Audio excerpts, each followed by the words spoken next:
बुलेटिनमध्ये आपलं स्वागत आहे। बातमी आहे नागपूरमधून। केंद्रीय मंत्री नितीन गडकरी यांची नागपूर महानगरपालिका निवडणुकीच्या पार्श्वभूमीवरती मुलाखत घेण्यात आली। सुप्रसिद्ध अभिनेत्री गिरीजा ओक गोडबोले यांनी ही मुलाखत घेतली आहे। तर या मुलाखतीमध्ये नितीन गडकरी सध्याच्या राजकारणावरती त्यांनी काय भाष्य केलंय आपण पाहूयात। आमच्याकडे मोर येतात आणि ते कोणाचे असतात? ते कोणाचे नाही आहे। आमच्याकडे असं दिलेलं आहे की इकडे सोनिया गांधींचा बंगला आहे, मध्ये रस्ता आहे, मग माझं घर आहे, बंगला आहे, त्याच्यानंतर मग मनमोहन सिंग राहत होते। तर ते मोर आहेत, त्यांना पार्टी नव्हती, तर ते तिकडनं उडत माझ्याकडे यायचे, माझ्याकडनं उडून तिकडे ते सगळे फिरतात।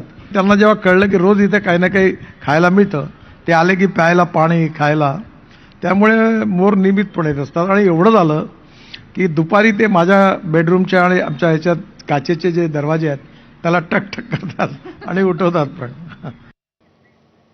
यासोबतच बुलेटिनमध्ये एक छोटासा ब्रेक